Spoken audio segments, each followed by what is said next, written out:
namanya hidup ya. Hidup itu ya perpisahan, pertemuan, kematian, kelahiran, tinggi, pendek, atas, bawah, ada awal, ada akhir. Hidup itu begitu dan akan berulang terus. Kalau aku dengan satu pasanganku ini berakhir di tahun, 2 tahun, 3 tahun, itu berarti fase pertemanan kami hanya sekian. Apakah pernikahan akan mengikat orang tuh selamanya? Ada yang iya, ada yang tidak. Nah, itu mungkin yang orang sering sebut namanya jodoh. Nah, kamu gak usah takut. Hidup tuh emang gitu loh. Nikmatin aja. Hari ini kamu sakit hati, besok kamu senyum. Hari ini kamu ada duit, besok gak ada. Hari ini teman kamu sebelah sama kamu, besok senang-senang lagi. Hari ini kamu happy karena kamu weekend dan kamu bisa leha-leha. Besok tiba-tiba di kantor kerjanya banyak. Itu hidup gitu. Jalanin aja. Tanggung jawab. Sama halnya dengan kamu harus membuka. Bukan harus ya. Serah, itu pilihan kamu. Tapi gak usah takut. Kamu buka fase hati kamu untuk orang baru. Kalau nanti ada kekecewaan, ya wajar. Itu hidup. Jadi jangan pernah takut sama yang namanya hidup. Inilah kehidupan. Inilah sukacita terhadap yang namanya universal of love, of life. Universe is basically that gitu loh. Jadi ya harus dihadapin, nikmatin. Besok kita tiba-tiba tidak ada di dunia ini, ya udah mau gimana. Itulah hidup gitu. Jangan sampai ketakutan kamu di sini itu menghambat kamu untuk menikmati hidup. Jadi hiduplah di kehidupan ini. So be alive, enjoy. Mau kamu dibohongin terus kamu sakit hati, ya udah. Mungkin harus ada yang aku perbaiki supaya aku nggak bisa gampang dibohongin lagi di kedepan harinya. Apakah caranya menutup diri? Ya enggak. Kita harus lebih hati-hati. Kita harus bisa lebih membaca orang. Harus berpikir, aku di mana harus memposisikan diri aku, membuka hati aku, atau berekspektasi yang lebih atau tidak. Itu kan dari sini. Pikiran dan intelektual kita terhadap melihat situasi dan keadaan semua. So, be alive. So, don't be scared. Oke. Gimana kamu mengenal sosok Ruben Onsu? Dia orang yang tanggung jawab itu udah tanggung jawab, tegas. Pokoknya dia tuh nggak bakal bikin aku ribet. Pokoknya dia aja yang ribet, aku terima beres. Dia selalu ini ke aku, kamu udah gak usah pusing apa-apa.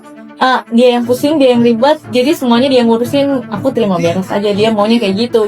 Di balik kelucuannya itu dia juga seorang ayah yang tanggung jawab, seorang suami yang baik banget ya pokoknya, baik banget ya pokoknya. Dijuluki suami penyabar hingga sangat mengayomi keluarga, kini kondisi berbalik 360 derajat. Benarkah hubungan keduanya kini miskomunikasi berat hingga begini faktanya? Jadi untuk menanggapi pernyataan kuasa hukum S yang katanya ingin meluruskan bahwa kebebasan pembuktian itu secara normatif dan secara teori tidak dibenarkan di ruang publik. Ini adalah justru pernyataan yang keliru, ya. Karena setiap tuduhan-tuduhan yang dilakukan di ruang publik, maka pembuktiannya juga dilakukan di ruang publik. Dan itu dibenarkan. Sepanjang pembuktian tersebut ada relevansinya dengan tuduhan yang dituduhkan kepada seseorang tersebut.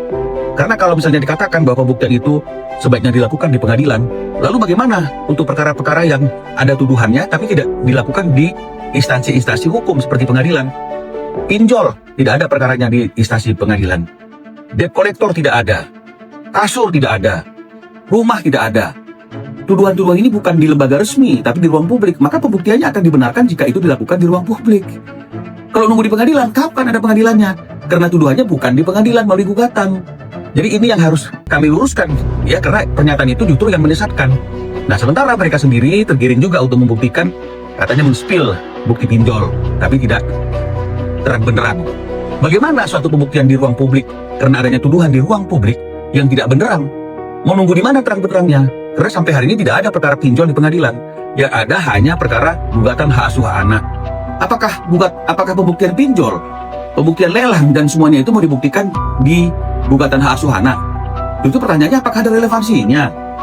Jadi ayolah kita menjaga ruang publik yang kondusif agar kita sama-sama bisa menjalankan proses persidangan gugatan hak asuh anak itu dengan baik.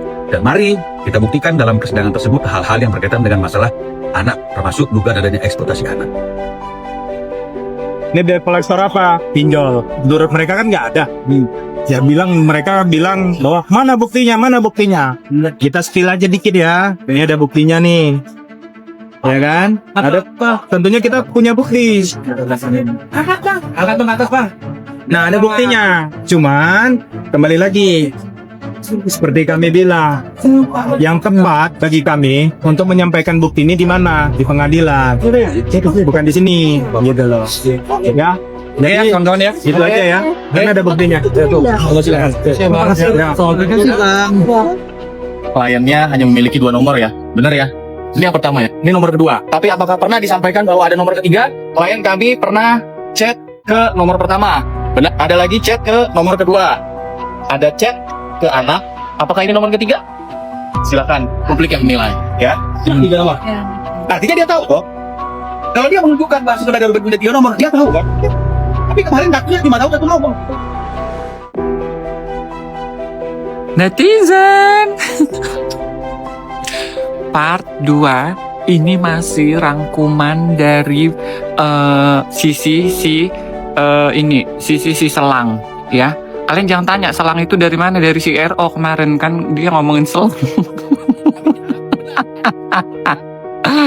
Nah, ini tuh masih bagian dari si selang dan pengacaranya berikut dengan buktinya. Jadi benar ada 2 nomor, benar. Tapi apakah pernah disampaikan bahwa ada nomor ketiga? Ini buktinya nih. Klien kami pernah chat ke nomor pertama. Benar, otomatis pastilah ya. Dan ada lagi chat ke nomor kedua. Ini yang ditampilkan juga sebenarnya pada saat podcast ya. Maaf, nomor yang satu nggak dibalas-balas. Ini bukti bahwa klien kami benar mengetahui ada nomor kedua. Benar. Ada chat ke anak. Apakah ini nomor ketiga? Apakah ini nomor ketiga? Nih. Klien kami menjawab, bertanya, nggak apa-apa, aku yang bayar aja. Ya, jadi klien kami memang meminta untuk 1 seat, 1 row, tapi klien kami yang akan bayar. Tujuannya apa? Supaya mendampingi orang yang pada saat itu misalkan bertiga, kalau salah satu mau ke toilet, salah satu tidak perlu ikut. Ada yang menjaga. Tujuannya baik. Dan maksudnya pun baik, mau membayar.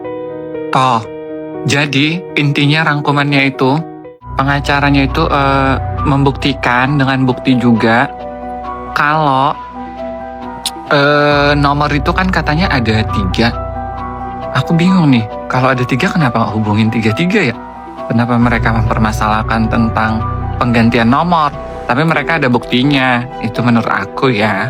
Terus yang kedua dia tentang pinjol, mereka juga tunjukkan bukti, ada DC-nya, ya ada DC.